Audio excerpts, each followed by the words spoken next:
Welcome to the Secrets of College Planning. I'm your host, Anthony Uva, and today we're going to get some insight into Thomas Edison University. My guest today is Kelli Parlante-Givas, and she is the Senior Director of Strategic Partnerships. Welcome to the show. Thank you so much for having me. Yeah, so usually I start my guests where they went to college. So where'd you go to school? Yeah, so way back, I'm going to give that. I went to a trade school way back and was going to be a flight attendant. And it was called Trent College at the time in Spokane, Washington. Wow. And then, originally I got a scholarship for sports, and things got kind of messed up. And years later, I ended up at American Military University. And that is where I completed my bachelor's degree. And I got it in general management because I really thought that's kind of where I was going to be. General management would be a good fit for me. Okay. So let's just go back in high school. When did you think about going to college? Was it freshman year of high school, senior year? When did it all begin for you? Well, I really knew I was going to get a scholarship for softball. I pretty much knew I was going to do that. Where I was going to go, I didn't really know. I wasn't sure how much it was going to get, paid for. Nobody cared, if I went to school or not. So I started thinking I knew I was going to go at some point, and hopefully it was going to be right after high school. And that didn't really happen. There was a hiccup. So I ended up getting married instead. Wow. At a very young age. Yeah. But I ended up, going back to school, and I decided I wanted to either be a travel agent or a flight attendant. And that's kind of where I set off to be. But there's always hiccups in between. Sure. Lots and lots of hiccups. So I really wanted to fly and be this, flight attendant. And I ended up being a travel agent for the military. Wow. Yeah, so I ended up there, and then that's kind of where my life began as a travel agent way back when you didn't have all this internet stuff. So lots of fun for that. Yeah. So now you're at college. What was college all about? How did you feel? What did you think of it?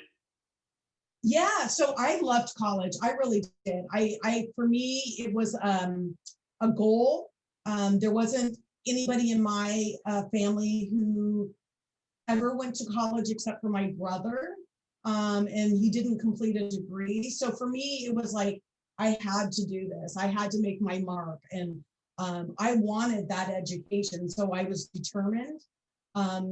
However, I would, and I loved it, and I really wanted to do that campus environment, and I really wanted to, learn about, different, different communities and, volunteering.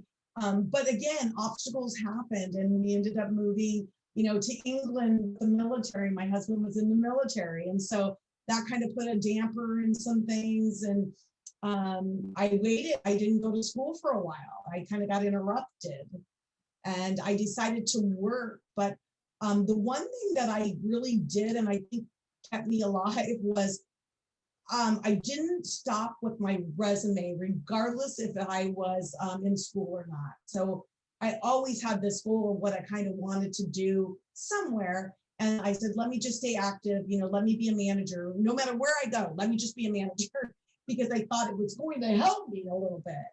And it did. So we came back to the States, and I, had a baby. So it was like, oops, nope, no school now. And then, just we moved, and there was so much. And so I didn't go back for years. I mean, years. Wow. I had my associate's degree forever. And then I decided once I had children that I wanted to be a teacher. So I said, you know what, I'm going to go back to school, and I'm going to become a teacher. And I ended up not doing that originally. So I just kind of worked at the youth center and did a whole bunch of stuff, and had a great time on the base, and I was able to bring my children with me. So it was a lot of fun.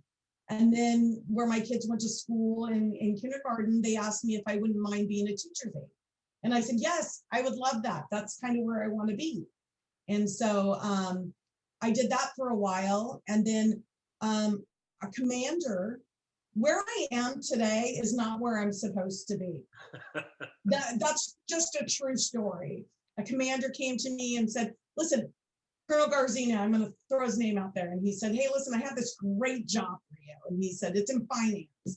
And I was like, oh, no, that's not a great job for me because I'm terrible at math. I was like petrified. I was like, there's no way. And he was like, oh, I need your personality. I need this. And I was like, I can't do it. And I didn't. I ended up staying at the school for a little bit. And then really the following year, I started, really getting in and taking my courses more. My kids were getting a little bit older. And he came to me, his secretary came to me and said, listen, Colonel Garzina has this job for you. And I was like, oh gosh, here I go again. No. And he said, it's the Community College of the Air Force for their advisor. And I said, oh my goodness, I don't know if I qualify. And he absolutely gave me a break and said, I am not looking for qualifications, although I know you can do the job. I need your personality and I know you can do the job. Because I said, my degree doesn't match. And he said, it doesn't matter. We're going to teach you. And that's really how I came in education. And that was over 20 years ago. Wow. For sure, 20 years ago, if not a little bit more. So I'm aging myself. Yes. So how did you go from college to where you are today? I guess there's a lot of stops in between. Yeah, there were a lot of stops. So I ended up at McGuire, Joint Base McGuire-Dix Lakers as the educational advisor. And I worked there for about four and a half years with the Air Force specifically. Fell in love with what I was doing. It gave me a purpose. It was so rewarding. And to see how many people I could help complete their degree was amazing. I was able to increase enrollment and degrees over 300%. And that's kind of was the goal for the Air Force. And continue to be a mom, and I love that. And then from there, Burlington County College was also at McGuire, and they were looking for someone. And I was just a lucky candidate that applied for that job. And I received that, and I became the director of military and veteran education. And I kind of was like, what am I doing here? This was not my goal. Like, what am I doing here? And so and it was just so much fun, and I just loved every aspect of it. And Thomas Edison State University also was on the base. And at that time, they weren't hiring. And so I really wanted to work for Thomas Edison, but they just didn't have a position for me. I mean, I kept looking, but nothing that fit me, because I said, I really like this military and veteran education side. And there was just nothing. And I worked with Thomas Edison a lot. And Burlington County College, I have to give kudos. They were amazing. And they do annual reviews. And during your reviews, you have to update your resume. And I was like, oh, for goodness sakes, that's just, painful. And I literally updated and said, you know what? Let me just see what's out there. And Thomas Edison happened to be hiring. I took a downgrade actually to come to Thomas Edison. It was an associate director of military and veteran education. And they hired me. God bless them. They hired me. And that was like 14 years ago. Wow. 14 years ago. Yeah, and it's been a ride, a wonderful, wonderful ride. And just lucky enough, after about 4.5 years, they were opening a new department and asked if I would be willing to come over and work in the strategic partnership side. And as much as I hated leaving the military and veteran side, I said, you know what? Yeah, it's growth, right? So it's growth. It's always growth. And so, of course, I've done that and kind of built through that. And I've been there. Yeah, I still look back every day and be like, me? What am I doing? Sometimes I'm in a meeting going, how did I get here? Right. Yeah. So what's entailed with strategic partnerships? What do you actually do? Yeah, so as the senior director, so I manage the department. We have a very small team of 6. We used to be a party of 2 at one time. We strategically partner with corporations, businesses, colleges, that can be a win-win for Thomas Edison. So a lot of corporations are looking to give tuition benefits, and they need their student or their employees to have a degree.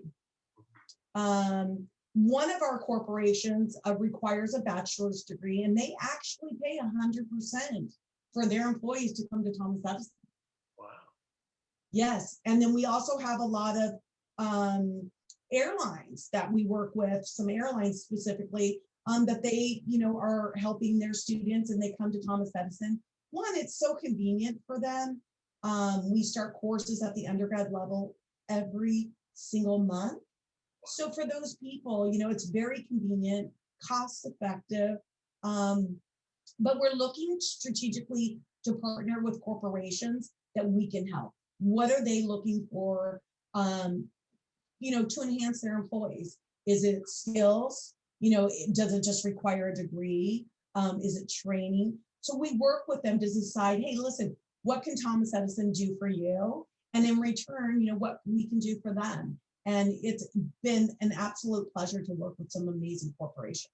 So now tell me about Thomas Edison University. Give me a synopsis about the school, how it works. Is it more about adult students, or is it more, you do get some high school students coming?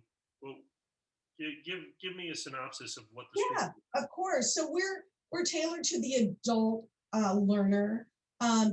20 years of age or older is our criteria. So we don't have a lot of high schoolers or any of that. Now, what happens is that we have students normally, not always now, things are shifting a little bit. Traditionally, when Thomas Edison started over 40 years ago, we had people already in positions but needed degree programs.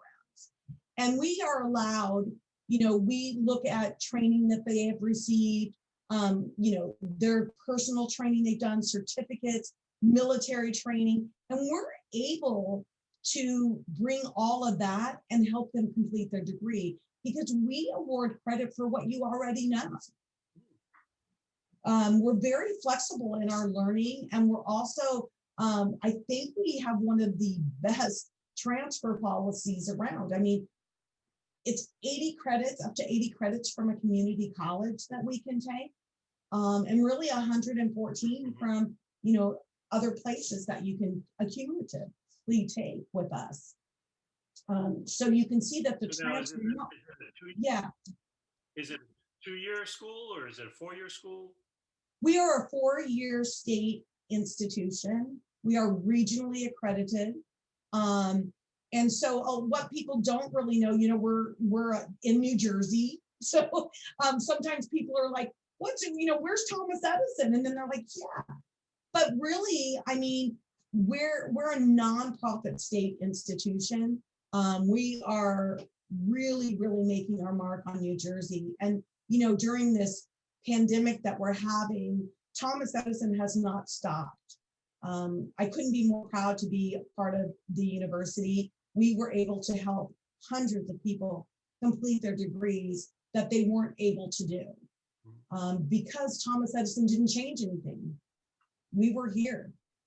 Now, is the school, right now it's remote, but do you actually go in person as well, or can you do all your classes remotely? Yeah, our school is 100% online. There's a few nursing things that you can go in and do for the labs and whatnot. But for your traditional degrees, everything is 100% online, always has been, always will be. That's kind of where we're at. We just have, our differentiator is that we have different ways of learning, right? So you can take a traditional online course. We also have guided study where we hand you materials and you can kind of do them on your own. And then we also have testing. So we call them TSEFs. They're subject matter exams. They're about $100 and some change. You study, you take a test, and you can earn 3 credits. It's amazing. There's just so many. We also have the PLA, which is the prior learning assessment. So you've been in a job forever and maybe you don't have a lot of credit, you can earn credit by writing a portfolio. It's not nearly as easy as that, but that's really how it is. So there's a plethora of different avenues of earning credit at the university. Now, how many different majors can you get from Thomas Edison University? Is it all just secondary type things, or can you learn, what colleges are teaching people? Yeah, so we have on the undergrad, which is your associates and bachelors, we have over 100 different programs. We also have your doctorate degree. We have a DBA, so a doctorate in business, and we also have the nursing programs, business, so master's programs. So we have everything that you probably would want somewhere in there. We also have this area design. I apologize. It's a designed area. So let's say we don't physically have the degree you're looking for. We may be able to work with you, depending on what you already have in your training, to come up with something that fits your need, if you will. So very flexible. We just have so much to offer, and it's so cost effective for people. They're not going to have to, pay loans forever and ever. So now, you're from the military. What does the school do for the military? Oh, that's a really good question. So with the military, we have, of course, military are capped at a certain cap. So their credits are, they're up to $250 per credit. We've always remained that. So we aren't charging them any higher than what they need to. We have a dedicated military and veteran staff that actually have served in the military, have served, been our veterans. We offer a tremendous amount of a military degree completion program, so they're not losing credits no matter where they were at. We work with the Air Force. We work with the all branches of service to ensure that students are getting all of their credits in. We have like I said, we have a dedicated landing page portal for them as well. We were kind of one of the first. I'm going to give you some kudos. We were kind of one of the first schools that really worked with the military and decided, hey, they have credit and they don't need to lose it. Yeah. And so we are able to map whatever they're doing in the military with some of our degree programs. So there's no question whatsoever what credits they're going to receive. I love it. I love that part of it. So now, as a student coming in, if they need financial help, does the school help them financially? Yeah. Is there anything that the school has as extra things that the school can give them? Yes. So, just recently, we were able to help hundreds of students complete their degrees because of COVID. So we were able to help hundreds and hundreds of students that had, delinquent bills or past due bills. We were able to help them. And we're really proud of that. It was a real honor to be able to do that. We also have financial aid. So we have financial aid. We also have scholarships. We have a list of scholarships on our website to fit most needs. Of course, financial aid. I mean, your loans are your last resort, right? I say try everything you possibly can before you ever have to take a loan. I mean, sometimes you have to. I mean, there's no give or take, but we work with every student. We give concierge service. I always say that. Every student is a brand new student. And so we want them to know that, it was a decision to come to Thomas Edison, and we're so happy, that you're with us. And so it's always a pleasure to be able to help a student. Just one is exciting. So now, because it's an online type school, do you get students from all over the globe? We do. We don't have a big international database, if you will. It's a little bit different, but United States wise, yes, we have a ton of students. I couldn't give you the exact amount because I just got some numbers, but I would say, we have anywhere about 16,000 students. But But internationally, we're kind of working on that to see. We do have some students that do want to come in, and we will take some occasionally and whatnot, but we just don't have a big database of that. But of course, our students come from everywhere, and we do have different tuitions, and although their tuition might be in state or out of state for our traditional students, it's really cost effective. Our corporate students are just given a corporate rate, period. Yeah. So I would think that we're really competitive. Now, how about for the student that graduates? Is there help with career services? Do you help place these students as well, or majority of the students are always coming from jobs already, so they're just going back to their jobs with a degree now? Yeah, so that's a really good question. When Thomas Edison first set up, we didn't need, the student already was usually in a job. And so we didn't have these career services, if you will. But now we have this huge alumni. We have a great director that works with that. And we do post all positions from our partnerships that want to post and other places. And we find that our alumni sometimes are reaching out and say, hey, we have these jobs that are open if you have anybody that needs, a job. So it's really nice. So we do have all that set up now. It's not like a traditional college where, like my son's going to, and they're like, hey, we're going to give you this job afterwards. But we do have a plethora of positions and corporations that are hiring. Yes. Now, the school doesn't give any type of extracurricular things that go on, right? Because it's all online, or does it? Right. Yeah, it's all online. Our alumni do help us a lot because we, pre-COVID, we would do a lot of things on site, but we also do a lot of volunteer work. So, if students want to come, we are more than happy to bring those students right with us. So, we do cleanups in Jersey. We do a lot of different things.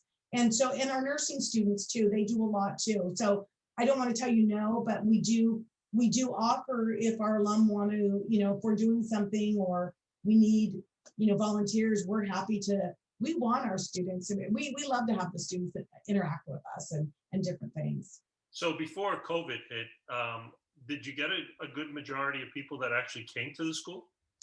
So we don't have that traditional sit down. So we know, to tell you, we don't, but we would do open houses, and we do, meet and greets, so we want to interact a little bit with students, but because our students are everywhere, it's normally like Jersey, Pennsylvania, more closely netted. And our alumni, they do a lot of events very well. And then they'll do, we have our galas if we want to invite our alum and different opportunities. But we do have a lot of things that we did, but just to have the students come in and, we're going to have a big party, if you will. We don't have that because we don't have students coming in.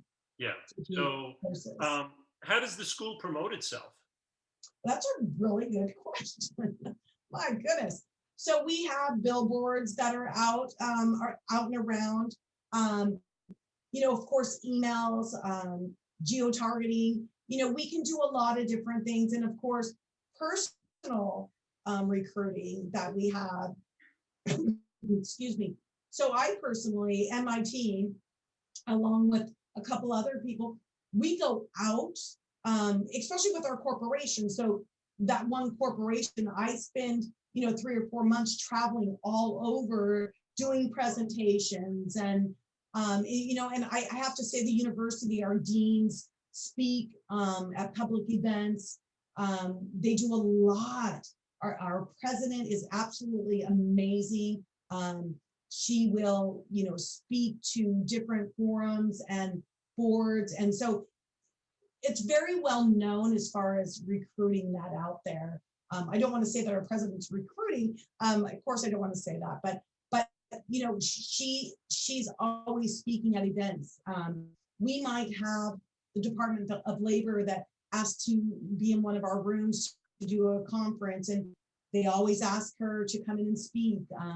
My boss, who I report to, Dr. Dennis Devery, he is retired colonel from the military, and he and Dr. Hancock, our president, and with others, Robin Walton, all of them. They do a lot with our chambers as well. Wow. So, I mean, it's kind of a rippling effect, if you will. So now, how do students find you? Adult students, how do they find you? Yeah, so I mean, I think with our partnering with all of the New Jersey community colleges, that's one way, right? So the students are already in college, and we have this 3+1 where the students could really do their third year at the community college price and then come to Thomas Edison for their fourth year. So we partner with all the community colleges, and we try to do that. So also with online, you know, you can Google and you can see Thomas Edison. And we also have, you know, with all of our partnerships, we have about 60 partnerships. So those students see our name, you know, out there.